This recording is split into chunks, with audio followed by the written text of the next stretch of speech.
श्री गणेशाय नमः। वक्रतुंड महाकाय सूर्यकोटि समप्रभ निर्विघ्नं कुरु मे देवं सर्वकार्येषु सर्वदा। अब हम गणेश जी का नाम लेकर शिव पुराण प्रारंभ करते हैं। ओम नमः शिवाय, ओम नमः शिवाय, ओम नमः शिवाय। भोले बाबा को, शंकर भगवान को कोटि कोटि प्रणाम। शिव पुराण में श्री रुद्र संहिता के द्वितीय खंड में 29वां अध्याय प्रारंभ करते हैं। यज्ञशाला में सती का अपमान। ब्रह्मा जी बोले, हे नारद, दक्ष कन्या देवी सती उस स्थान पर गई जहाँ महान यज्ञोत्सव चल रहा था, जहाँ देवता, असुर और मुनि, साधु, संत अग्नि में मंत्रोच्चारण के साथ आहुतियाँ डाल रहे थे। सती ने अपने पिता के घर में अनेक आश्चर्यजनक बहुमूल्य वस्तुएं देखी। अनेक मनोहारी और उत्तम आभा से परिपूर्ण धन धान्य से युक्त दक्ष का भवन अनोखी शोभा पा रहा था। देवी सती नंदी से उतरकर अकेली ही यज्ञशाला के अंदर चली गई। सती को वहां आया देखकर उनकी माता और बहनें बहुत प्रसन्न हुई और देवी सती का खूब आदर सत्कार करने लगी, परंतु उनके पिता दक्ष ने उनको देखकर कोई खुशी जाहिर न की और न ही उनकी तरफ ध्यान दिया। दक्ष के भय से ही अन्य लोगों ने भी देवी सती का आदर नहीं किया। सभी के व्यवहार में तिरस्कार देखकर देवी सती को बहुत आश्चर्य हुआ। फिर भी उन्होंने अपने माता पिता के चरणों में मस्तक झुकाया। देवी सती ने यज्ञ में सभी देवताओं का अलग अलग भाग देखा। जब सती को अपने पति भगवान शिव का भाग वहाँ दिखाई नहीं दिया तो उन्हें बहुत क्रोध आया। अपमानित होने के कारण देवी सती दक्ष को लताड़ते हुए बोली, हे प्रजापति, आपने परम मंगलकारी भगवान शिव को इस यज्ञ में क्यों नहीं बुलाया, जिनकी उपस्थिति से ही सारा जगत पवित्र हो जाता है।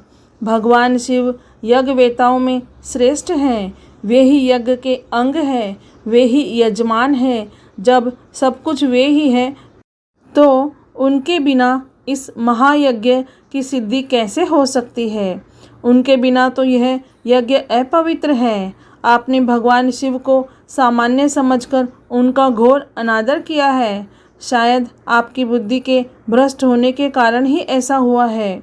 मुझे तो यह समझ में नहीं आ रहा है कि बिना भगवान शिव के आए ये विष्णु और ब्रह्मा सहित सभी ऋषि मुनि इस यज्ञ में कैसे आ गए। तब देवी सती मेरे सम्मुख खड़ी हुई और विष्णु सहित सभी उपस्थित देवताओं व ऋषियों और मुनियों को डांटने लगी और उन्हें बहुत फटकारा। ब्रह्मा जी बोले, हे मुनि श्रेष्ठ नारद, क्रोध से भरी देवी जगदम्बा ने अत्यंत दुखी मन से हम सभी देवता और मुनियों को बहुत सारी बातें सुनाई। देवी सती की बातें सुनकर कोई भी कुछ नहीं बोला, परंतु उनके पिता दक्ष उनके वचनों से बहुत अधिक क्रोधित हो गए और इस प्रकार बोले। दक्ष ने कहा, हे पुत्री सती, तुम्हारे इस प्रकार के वचनों से क्या लाभ होगा। तुम बिना बात के सभी का अपमान कर रही हो। वैसे भी मैंने तुम्हें यहाँ आने का कोई निमंत्रण नहीं दिया था, तो तुम क्यों चली आई।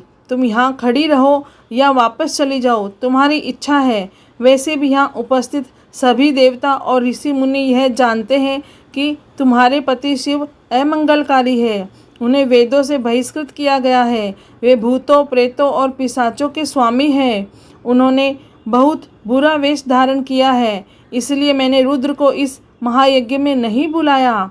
मैंने बिना सोचे समझे ब्रह्मा जी के कहने पर तुम्हारा विवाह उनसे कर दिया, नहीं तो शिव इस योग्य नहीं है कि उनसे किसी प्रकार का कोई संबंध बनाया जाए। अब तुम आ ही गई हो तो स्थान ग्रहण कर लो। आगे तुम्हारी जैसी इच्छा, हमारा कोई आग्रह नहीं है।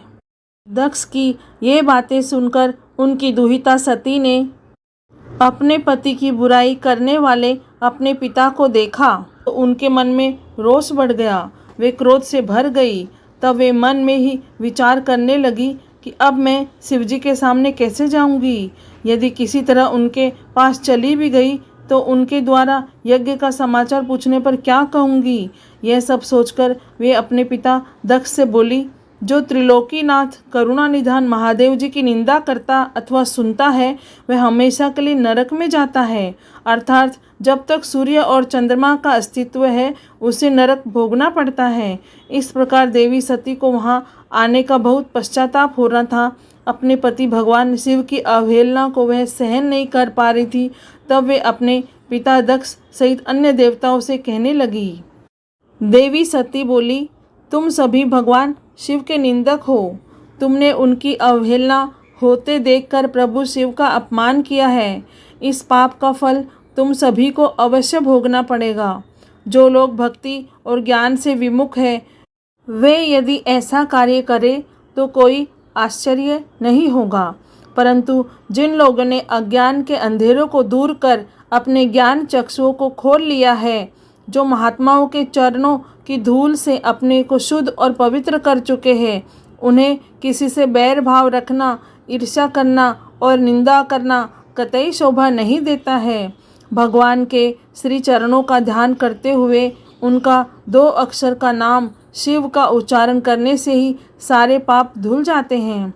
तुम मूर्खता के वश होकर उन्हीं भगवान का अनादर कर रहे हो। उनसे द्रोह करके तुम्हें कुछ भी हासिल नहीं होगा। उदार भगवान महादेव जी जटा और कपाल धारण किए शमशान भूतों के साथ प्रसन्नतापूर्वक रहते हैं। वे शरीर पर भस्म लगाए और गले में नरमुंडों की माला धारण करते हैं।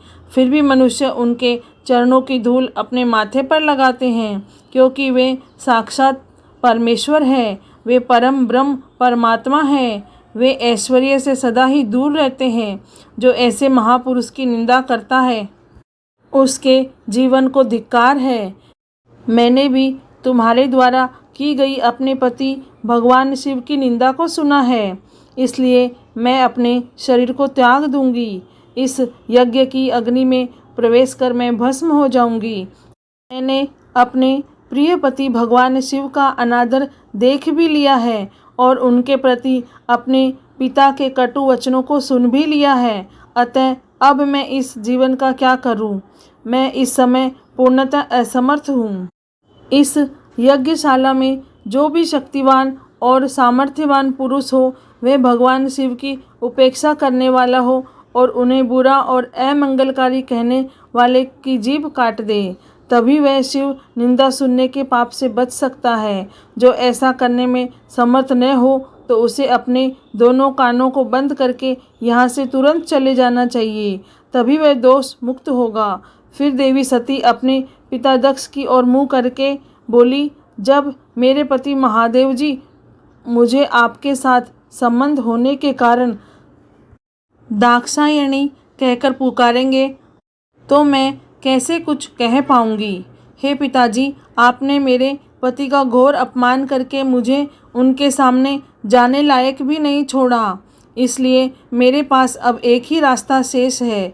मैं आपके द्वारा प्राप्त इस घृणित शरीर का आपके सामने ही त्याग कर दूंगी। तत्पश्चात सती वहाँ उपस्थित सभी देवताओं से बोली कि तुम सबने करुणा निधान भगवान शिव की निंदा सुनी है, इसलिए तुम्हारे कर्मों का दुष्परिणाम तुम्हें अवश्य मिलेगा। मेरे पति भगवान शिव तुम सबको अवश्य ही दंड देंगे। उसी समय देवी बहुत क्रोधित थी। यह सब कहकर वे चुप हो गई और अपने मन में अपने प्राण वल्लभ भगवान शिव का स्मरण करने लगी। शिव पुराण में श्री रुद्र संहिता के 2वें खंड में 29वां अध्याय पूर्ण हुआ।